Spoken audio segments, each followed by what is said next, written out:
Good morning everyone, मैं शिव शंकर। आज हम बात करेंगे टीएमबी मोज़ेक वायरस के बारे में। इसके पिछले लेक्चर्स में मैंने आपको वायरसेस के बारे में और उसके डिस्कवरी के बारे में बताया था। तो टीएमबी वायरस यानी कि टोबैको मोज़ेक वायरस का स्ट्रक्चर है और नीचे वाला फिगर जो है ये बैक्टीरियोफेज वायरस का है। आज हम इन्हीं दोनों के बारे में चर्चा करेंगे जो आपके क्लास 11th में पढ़ना है। देखिए, सबसे पहले इसके डिस्कवरी के बारे में बात कर लेते हैं। टोबैको मोज़ेक वायरस क्या है? एक प्लांट वायरस है जो टोबैको में क्या करता है, ये टोबैको मोज़ेक डिजीज काज करता है। ठीक है, तो ये टोबैको का प्लांट है, इसमें मोज़ेक डिजीज हो जाता है। इसके वजह से जो प्लांट की लीफ होती है वो छिद्रयुक्त हो जाती है और इसमें जो क्लोरोफिल होता है वो नष्ट हो जाते हैं और पौधा क्या हो जाता है, स्टंटेड यानी कि बौना हो जाता है। और इसके वजह से कुछ दिनों बाद जो पौधा होता है क्या हो जाता है, सूख जाता है। ठीक है, तो इसको सबसे पहले ऐसा किसके वजह से होता है, इस जानने के लिए सबसे पहले डीजे वानोवस्की ने 1892 में देखा कि जो पौधा है इन्फेक्शन किसके वजह से हो रहा है। तो उन्होंने पाया कि जो बैक्टीरिया है उससे नहीं, बैक्टीरिया से भी कोई अति सूक्ष्म जीव है उससे हो रहा है, जिसको उन्होंने वायरस नाम दिया। वायरस एक्चुअली नाम जो है वो पास्चर ने यानी कि लुइस पास्चर ने दिया था, लेकिन खोज जो है वायरस की वो डीजे वानोवस्की ने 1892 में किया था। इसके बाद जो है आते हैं MW बेजरिंग, जो सबसे पहले जो है वायरस का आइसोलेशन या एक्सट्रैक्शन करते हैं और ये बताते हैं कि जो लिक्विड फ्लूइड है वो क्या होता है, इन्फेक्टियस होता है। यानी कि इसके लिए एक टर्म यूज करते हैं कंटाजियम वाइवम फ्लूइडम, ठीक है, जिसका मतलब होता है इन्फेक्टियस फ्लूइड।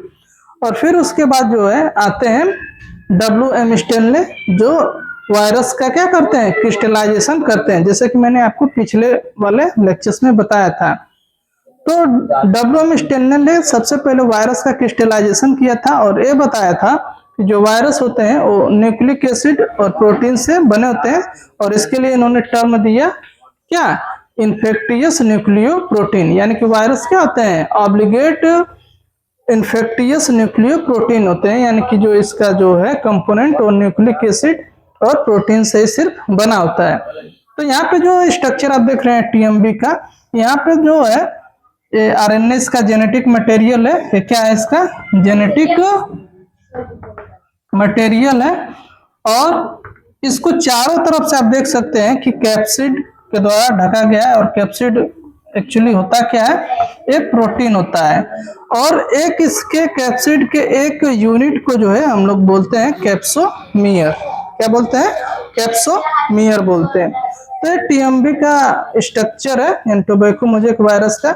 अधिकतर देखा जाता है कि जो प्लांट वायरसेस होते हैं, यानी कि जो प्लांट वायरसेस होते हैं उनके जो जेनेटिक मटेरियल होता है वो सिंगल स्टैंडर्ड RNA होता है।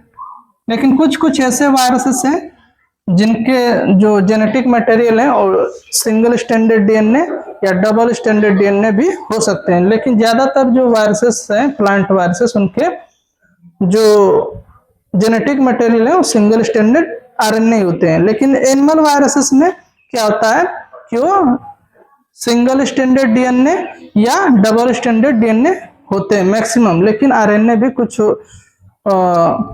एनिमल वायरसेस के जेनेटिक मटेरियल होते हैं। ठीक है, तो ये था टीएमबी के स्ट्रक्चर्स के बारे में और उसके डिस्कवरी के बारे में। अब आइए हम जो दूसरा स्ट्रक्चर है वो है बैक्टीरियोफेज वायरस। इसको और किस नाम से जानते हैं, इसको और ईटर ऑफ बैक्टीरिया के नाम से हम जानते हैं, ईटर ऑफ बैक्टीरिया। इसके सबसे पहले खोज जो है दो साइंटिस्टों ने किया था, FW ट्वार्ट और FD हेरेल्ले ने सबसे पहले इसकी खोज की थी बैक्टीरियोफेज वायरसेस की। ठीक है, अब इसको ईटर ऑफ बैक्टीरिया क्यों कहते हैं या इन्फेक्ट बैक्टीरिया, क्योंकि जो बैक्टीरियोफेज होते हैं वो क्या करते हैं, बैक्टीरिया को ईट करते हैं यानी खाते हैं या उसको किल करने का, नष्ट करने का कार्य करते हैं। तो इसलिए इसको बोला जाता है ईटर ऑफ बैक्टीरिया। ठीक है, और इसकी खोज FW ट्वार्ट और FD हेरेल्ले दो साइंटिस्ट ने किया था। अब इसके स्ट्रक्चर्स की बात कर लें तो इसका स्ट्रक्चर जो है टेडपोल लाइक होता है। कैसा होता है इसका स्ट्रक्चर? टेडपोल लाइक, टेडपोल, ठीक है, टेडपोल लाइक होता है, यानी कि हेड और टेल में बटा होता है। यहाँ पे आप हेड देख सकते हैं, तो पॉली हेड्रल लाइक इसका स्ट्रक्चर होता है, और यहीं पे क्या होता है कि जेनेटिक मटेरियल प्रेजेंट होता है, और इसका जो जेनेटिक मटेरियल है वो क्या है? डीएनए होता है। वहीं पे दूसरा जो पार्ट है आपका वो टेल है। हेड और टेल के बीच में एक जो स्ट्रक्चर होता है जिसको हम कॉलर बोलते हैं, और हेड और जो टेल वाला जितना भी पार्ट है इस डीएनए को छोड़ के सब का सब किससे बना होता है? प्रोटीन से बना होता है। इसमें नीचे टेल फाइबर्स लिखे हैं, 6 टेल फाइबर्स होते हैं, और यहाँ पे देख सकते हैं कि ऊपर जो स्ट्रक्चर दिखाई दे रहा है इसको हम सीध बोलते हैं, ठीक है, यानी कि म्यूसिलेजिनस सीध से क्या होता है? कवरिंग इसकी पूरी होती है।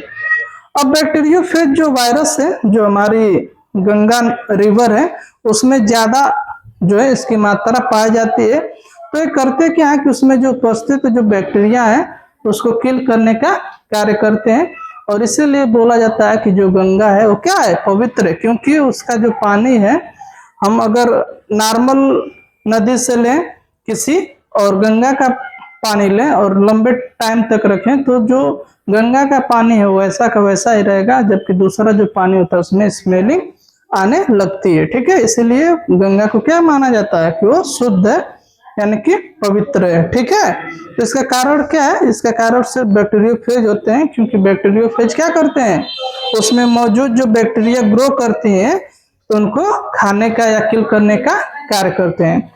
बैक्टीरियोफेज का यूज जो है एंटीबायोटिक्स बनाने में भी, जो बैक्टीरियल रिलेटेड इन्फेक्शन होता है उससे रिलेटेड जो है एंटीबायोटिक्स बनाने में भी इनका यूज किया जाता है। तो ये था बैक्टीरियोफेज और टीएमबी वायरस के बारे में। आई होप आपको वीडियो पसंद आया होगा। आज के लिए इतना ही, धन्यवाद।